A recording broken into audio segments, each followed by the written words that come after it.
गुरु कृपा ही केवलम। জয় বাবা বাগেশ্বর, বাগেশ্বর বালাজি। তুমি আছো গল্পটি ধারাবাহিক শোনাচ্ছি, সত্যি ঘটনা। আশা করি শুনবেন, আপনাদের ভালোই লাগবে বাবা বাগেশ্বর বালাজির কথা। বাবা এত নির্লোভ, বাবা কিন্তু ভক্তরা বাবাকে সামান্য উপহার দিলেও তিনি সানন্দে গ্রহণ করেন, কিন্তু কোনো বড় উপহার তিনি অত নিতে পছন্দ করেন না। একবার বাবাকে রূপোর খড়ম এক ভক্ত দিয়েছিল। বাবা সেটা আর একজন ভক্তর হাতে দিয়ে বলেছিলেন যে তুই পুজো করিস, এটা তো আমি পরবো না। এতটাই নির্লোভী উনি। একবার বাবাকে একজন ভক্ত একটা ছোট্ট বাচ্চার পোশাক দিল। বাবা সেটাকে খুলে দেখে খুব হাসলেন। তিনি সেই পোশাকটা রেখেও দিলেন। গুরুদেবকে কেউ রাখতে দেখেনি, সব সময় মুখে প্রাণ জুড়োনো হাসি। এই সাধুরও কিন্তু প্রচুর শত্রু। ওনাকে সরকারিভাবে রক্ষা করার জন্যে সবসময় দেহরক্ষীর ব্যবস্থা। উনি ওনার মনোবাঞ্ছা পূর্ণ করার জন্যে নবরাত্রিতে মৌনব্রত করলেন। 9 দিন একটাও কথা কারুর সঙ্গে বললেন না, একভাবে মৌনব্রত। গুরুদেবের দু চোখে একটাই স্বপ্ন, হিন্দু রাষ্ট্র। কতদিনে এই আশা পূরণ হবে? না, আশাই থেকে যাবে। অনেক সাধুরাই গুরুদেবের বিপক্ষে। অনেকেই চায় না আমাদের ভারত হিন্দু রাষ্ট্র হোক। আপনারাও কি তাই চান? এই রকম সময়ে চারিদিকে হিন্দুদের উপরে অনেক অত্যাচারও শুরু হয়েছে। বাংলাদেশে হিন্দুদের উপর কি হচ্ছে তা আপনারা জানেন, আমিও জানি। এই মতো অবস্থায় গুরুদেব ঠিক করলেন সনাতনী পদযাত্রা করবেন 9 দিন, 21শে নভেম্বর থেকে 29শে নভেম্বর পর্যন্ত। বাগেশ্বর ধাম থেকে ওড়ছা পর্যন্ত। ওড়ছা হলো দ্বিতীয় অযোধ্যা। শুরু হলো পদযাত্রা, নারা হলো জাতপাত করো বিদায়, আমরা হিন্দু ভাই ভাই।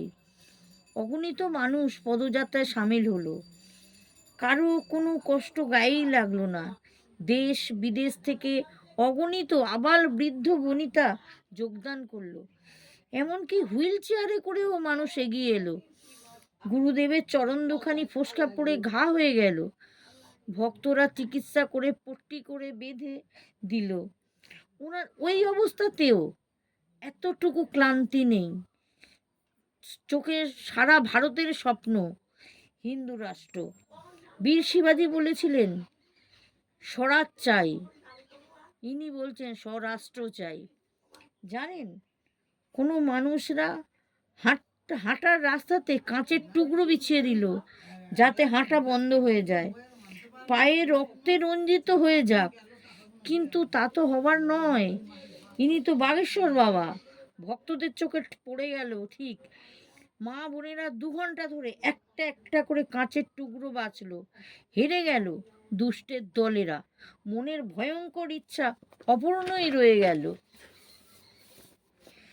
যাত্রাতে কত মন্ত্রী, ফিল্ম স্টার, সাধু, গরিব, বড়লোক সকলেই যোগ দিল। কোনো ভক্তরা ফুল দিয়ে রাস্তা সাজিয়ে দিল যাতে প্রভুর পায়ে না ব্যথা লাগে।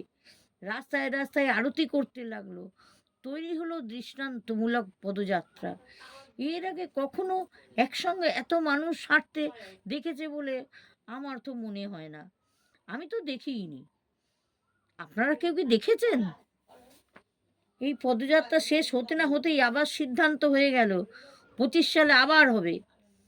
এর চেয়েও বেশি লোক সামিল হবে। আমি মনে মনে তো সামিল হচ্ছি, শরীরে হতে পারেনি, বহু আশাতেই বাঁচছি স্বরাষ্ট্র হবে। বাগেশ্বর বালাজি তার নিজের নতুন রূপ, তার ইচ্ছা নিশ্চয়ই পূর্ণ করবে। যাই হোক, পদযাত্রা তো ওড়ছাতে এসে থেমে গেল। সেখানে বিশেষ উৎসবের ব্যবস্থা হয়েছিল। সব সিদ্ধ সাধুসন্তরা সবাই নিজেদের বক্তব্য রাখলেন। সকলেই সম্মত এই পদযাত্রাতে। তারা সকলেই প্রাণ ভরে এই পদযাত্রার নায়ক ধীরেন্দ্র কৃষ্ণ শাস্ত্রী ওরফে গুরুদেবকে খুব আশীর্বাদ করলেন।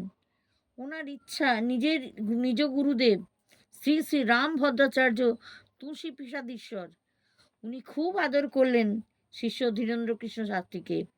প্রস্তাব দিলেন এবার বিয়ে দিতে হবে। গুরুদেব হাত জোড় করে নতমস্তকে ওনার গুরুদেবের পায়ের কাছে দাঁড়িয়ে রইলেন। আর কবিরা তাদের নিজ রচনায় হিন্দু রাষ্ট্র সম্বন্ধিত কবিতা পাঠ করে শোনালেন। কত অনুষ্ঠান ব্যবস্থা করা হয়েছিল, অপূর্ব সব ব্যবস্থা। যদি কিছু ভুল হয়ে যায় নিজ করুণায় ক্ষমা করে দেবেন। লেখিকা হলেও মানুষ তো বটে, মত অনুসার লিখছি। এই 9-10 দিনের অক্লান্ত পরিশ্রমের পরেও উনি বিশেষ বিশ্রাম নিলেন না। পায়ের ওই অবস্থা থাকা সত্ত্বেও 23 ডিসেম্বর 2024 আবার কথা শুরু করে দিলেন। কটা দিন ধামে থেকে আবার গুরুদেব বিদেশ যাত্রা করবেন হিন্দুদের জাগানোর জন্যে। শ্রীরাম কথা, হনুমান কথা, শ্রীমৎ ভাগবত কথা শোনাবেন সহজ সরলভাবে। একবার কি হয়েছে, বিহার পাটনাতে কথা হবে ঠিক হয়েছে, কিন্তু কিছু রাজনেতারা ভয়ঙ্করভাবে বিরোধ করলেন। তারা ঠিক করলো কোনোভাবেই এ কথা করতে দেওয়া যাবে না। কিন্তু সাধারণ মানুষ এত ক্ষেপে উঠলো যে তার বর্ণনা করা যায় না।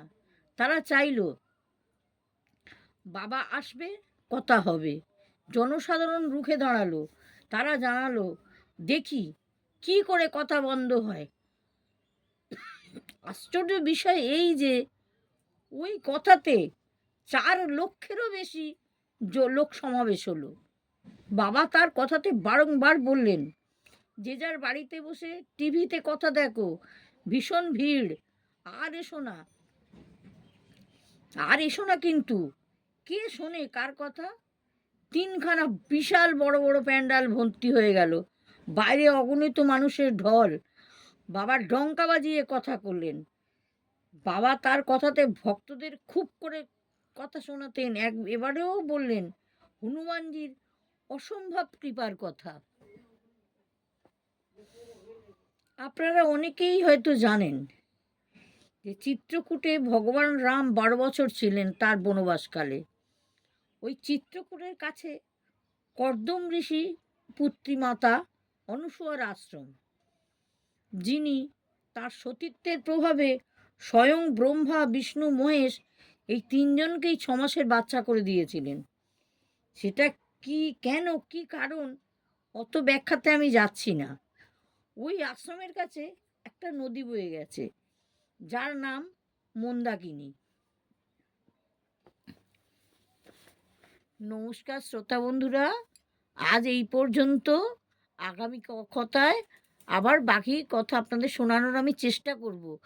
দয়া করে সাবস্ক্রাইব আর বেল আইকনটি ক্লিক করে দেবেন। ধন্যবাদ।